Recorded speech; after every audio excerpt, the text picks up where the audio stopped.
দেশে কিভাবে মাদক ঢুকছে, কে এর মূল হোতা, তাকে ধরে দৃষ্টান্তমূলক শাস্তির ব্যবস্থা করা হলে আমার মনে হয় মাদকের আগ্রাসন থেকে যুব সমাজ রক্ষা পাবে। কিশোরগঞ্জ উপজেলাকে পৌরসভা করার জোর দাবি জানাচ্ছি। এই দাবি এলাকার গণদাবিতে পরিণত হয়েছে। এছাড়া এই অনুন্নত এলাকার মানুষের উন্নয়ন ও কর্মসংস্থান সৃষ্টির জন্য একটি আধুনিক বিসিক শিল্প নগরী স্থাপনের জোর দাবি জানাচ্ছি। মাননীয় স্পিকার, আমার কিশোরগঞ্জ উপজেলায় কৃষকরা সীমিত আকারে চা আবাদ শুরু করে সফলতা পাচ্ছে এবং চা প্রক্রিয়াকরণের সুযোগ সৃষ্টির জন্য বিনীত আবেদন করছি। আসসালামু আলাইকুম। ধন্যবাদ মাননীয় স্পিকার। মাননীয় স্পিকার, দ্বাদশ জাতীয় সংসদে প্রথম অধিবেশনে মহান সংসদে আমাকে মহামান্য রাষ্ট্রপতির ভাষণের উপর সাধারণ আলোচনার সুযোগ দানের জন্য আপনাকে জানাই আন্তরিক ধন্যবাদ ও অভিনন্দন। মাননীয় স্পিকার, আমি আমার বক্তব্যের শুরুতে শ্রদ্ধা ভরে স্মরণ করছি হাজার বছরের শ্রেষ্ঠ বাঙালি, যার জন্ম না হলে আমরা বাঙালি জাতি আজ স্বাধীনভাবে মাথা তুলে দাঁড়াতে পারতাম না, যার জন্ম না হলে আজ আমরা মুক্তি পেতাম না। বাঙালি জাতির সেই অবিসংবাদিত মহান নেতা জাতির জনক বঙ্গবন্ধু শেখ মুজিবুর রহমানকে। মাননীয় স্পিকার, সর্বজন সমাদৃত সদালোপী মিতভাষী মহামান্য রাষ্ট্রপতি তার 143 পৃষ্ঠার বইটিতে দেশবাসীর উদ্দেশ্যে যে ভাষণ দিয়েছেন তা একটি পূর্ণাঙ্গ দলিলের মতো। বিগত 1 বছর ও বর্তমান সরকারের 15 বছরে মাননীয় প্রধানমন্ত্রীর দিক নির্দেশনায় দেশে যে উন্নয়ন হয়েছে তা সুন্দর ও নিখুঁতভাবে তিনি তুলে ধরেছেন। এজন্য মহামান্য রাষ্ট্রপতিকে আমার নিজ জেলা নীলফামারী জেলার কিশোরগঞ্জ সৈয়দপুর জলঢাকা উপজেলাবাসীর পক্ষ থেকে আন্তরিক ধন্যবাদ জানাচ্ছি। আমি আমার বক্তব্যে স্মরণ করছি 1971 সালের স্বাধীনতা যুদ্ধে যারা শহীদ হয়েছেন, যাদের আত্মত্যাগের বিনিময়ে আমরা পেয়েছি স্বাধীন সার্বভৌম রাষ্ট্র। আমি শ্রদ্ধা ভরে স্মরণ করছি 71-এর বীর মুক্তিযোদ্ধাদের ও সম্ভ্রম হারানো মা বোনদের। আমি সকল শহীদদের বিদেহী আত্মার মাগফিরাত কামনা করছি। মাননীয় স্পিকার, আমি শ্রদ্ধা ভরে স্মরণ করছি 15ই আগস্টের শাহাদাত বরণকারী সর্বকালের সর্বশ্রেষ্ঠ বাঙালি জাতির জনক বঙ্গবন্ধু শেখ মুজিবুর রহমান ও তার সহধর্মিনী শেখ ফজিলাতুন্নেসা মুজিব, শেখ জামাল, শেখ কামাল, ছোট্ট শিশু শেখ রাসেল, বঙ্গবন্ধুর পুত্রবধূ সহ সকল শহীদদের। আমি আবারও শ্রদ্ধা ভরে স্মরণ করছি 1975-এর জেল হত্যাকাণ্ডে শাহাদত বরণকারী 4 জাতীয় নেতার আত্মার প্রতি। মাননীয় স্পিকার, মাটি ও মানুষের নেতা, বাংলাদেশের স্বাধীনতার রূপকার, বঙ্গবন্ধুর স্নেহধন্য বাঙালি, জাতীয়তাবাদের অতন্ত্র প্রহরী, 1970 সালের টকবগে যুবনেতা, 1990 সালের স্বৈরাচার বিরোধী আন্দোলন সহ 1970 সালের সাধারণ নির্বাচন ও 5ম জাতীয় সংসদের সংসদ সদস্য হিসেবে নীলফামারী 3 আসনে দায়িত্ব পালনকারী আমার পিতা মরহুম বীর মুক্তিযোদ্ধা আজহারুল ইসলামকে শ্রদ্ধার সাথে স্মরণ করছি। আমার বাবা ছিলেন বঙ্গবন্ধুর ঘনিষ্ঠ সহচর।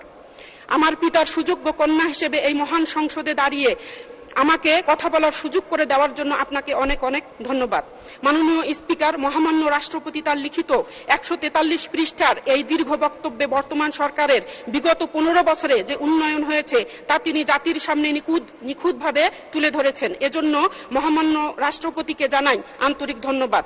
মাননীয় স্পিকার, গণপ্রজাতন্ত্রী বাংলাদেশের সংবিধান সমুন্নত ও সংসদীয় গণতন্ত্রের ধারা অব্যাহত রাখার লক্ষ্যে দ্বাদশ জাতীয় সংসদ নির্বাচনের মাধ্যমে দ্বাদশ জাতীয় সংসদ নির্বাচন সম্পন্ন হয়েছে।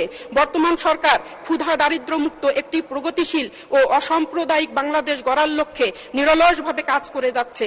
আশা করছি 2041 সালের মধ্যে বাংলাদেশ বিশ্বের দরবারে মাথা উঁচু করে উন্নয়নশীল রাষ্ট্রে পরিণত হবে।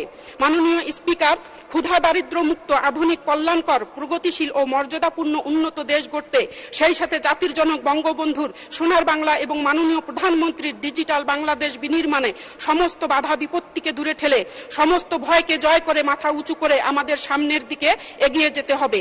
উগ্র জঙ্গিবাদ, ধর্মান্ধতা, গ্রেনেড বোমার ভয় দেখিয়ে যারা দেশকে উল্টো পথে হাঁটাতে চায় তাদের বিরুদ্ধে সোচ্চার হতে হবে। এদের বিরুদ্ধে আমাদের প্রতিরোধ সেল গঠন করে শক্ত হাতে দমন করতেই হবে, নইলে বঙ্গবন্ধুর সোনার বাংলা ও মাননীয় প্রধানমন্ত্রীর স্মার্ট বাংলাদেশ গড়ার প্রত্যয় চিরতরে মুছে যাবে। মাননীয় স্পিকার, আজকের শিশু কিশোর আগামী দিনের ভবিষ্যৎ। আজ দেশ জুড়ে মাদকের আগ্রাসন ভয়াবহ পর্যায়ে রূপ নিয়েছে। মাদকের ছোবলে আসক্ত হয়ে পড়েছে দেশের যুব সমাজ। বিশেষ করে 22 থেকে 25 বছর স্কুল কলেজ পড়ুয়া শিক্ষার্থী ও যুব সমাজ বেশি আসক্ত হচ্ছে এই মাদকে। বঙ্গবন্ধুর সোনার বাংলা আমরা কি দিয়ে গড়ব, কাকে দিয়ে গড়ব? মাননীয় স্পিকার, এভাবে মাদকের আগ্রাসন বন্ধ করতে না পারলে বঙ্গবন্ধুর সোনার বাংলা গড়ার প্রত্যয় ম্লান হয়ে যাবে। দেশে কিভাবে মাদক ঢুকছে, কে এর মূল হোতা, তাকে ধরে দৃষ্টান্তমূলক শাস্তির ব্যবস্থা করা হলে আমার মনে হয় মাদকের আগ্রাসন থেকে যুব সমাজ রক্ষা পাবে। মাননীয় স্পিকার, আমি উত্তরবঙ্গের তথা নীলফামারী জেলার কিশোরগঞ্জের মেয়ে। আমার সংসদীয় এলাকা 303 নীলফামারী। আমার কিশোরগঞ্জ সৈয়দপুর সরকারি দলীয় সাংসদ না থাকায় আওয়ামী লীগ সরকারের উন্নয়ন ও সুফল আজও আমার এলাকায় সেইভাবে পৌঁছে নাই। এখানে অনেক রাস্তাঘাট অযত্ন অবহেলায় পড়ে আছে। সেগুলো সংস্কার ও পাকাকরণের জন্য মাননীয় যোগাযোগ মন্ত্রীর সদয় দৃষ্টি আকর্ষণ করছি। কিশোরগঞ্জ উপজেলাকে পৌরসভা করার জোর দাবি জানাচ্ছি। এই দাবি এলাকার গণদাবিতে পরিণত হয়েছে। এছাড়া এই অনুন্নত এলাকার মানুষের উন্নয়ন ও কর্মসংস্থান সৃষ্টির জন্য একটি আধুনিক বিসিক শিল্প নগরী স্থাপনের জোর দাবি জানাচ্ছি। কিশোরগঞ্জ উপজেলা সরকারি হাসপাতালটিকে 250 শয্যায় উন্নীত করে অ্যাম্বুলেন্স সহ আধুনিক চিকিৎসা সরঞ্জাম সরবরাহের অনুরোধ করছি। কিশোরগঞ্জ থানার মোড় হতে মাগুরা চেকপোস্ট পর্যন্ত রাস্তাটি প্রশস্তকরণ ও কিশোরগঞ্জ হতে তারাগঞ্জ পর্যন্ত রাস্তা দুটি সংস্কার করারও জোর দাবি জানাচ্ছি। মাননীয় স্পিকার, আমার কিশোরগঞ্জ উপজেলায় কৃষকরা সীমিত আকারে চা আবাদ শুরু করে সফলতা পাচ্ছে। এই জন্য আপনার মাধ্যমে এই মহান সংসদে আমি কিশোরগঞ্জ উপজেলায় একটি চা বোর্ডের অফিস স্থাপনের অনুরোধ করছি এবং চা প্রক্রিয়াকরণের সুযোগ সৃষ্টির জন্য বিনীত আবেদন করছি।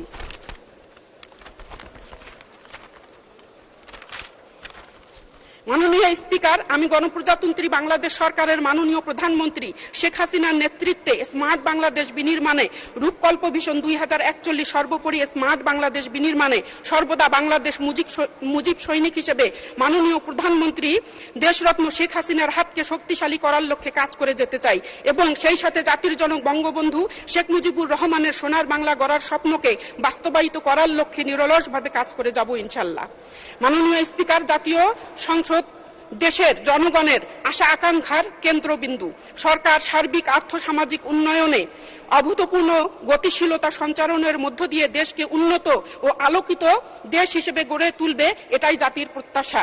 মাননীয় স্পিকার, পরিশেষে আপনি সহ মাননীয় ডেপুটি স্পিকার শেষ করুন বৃন্দ ও সংসদ সদস্যবৃন্দদের আমার আন্তরিক শুভেচ্ছা জানিয়ে আমার বক্তব্য শেষ করছি। ধন্যবাদ মাননীয় স্পিকার।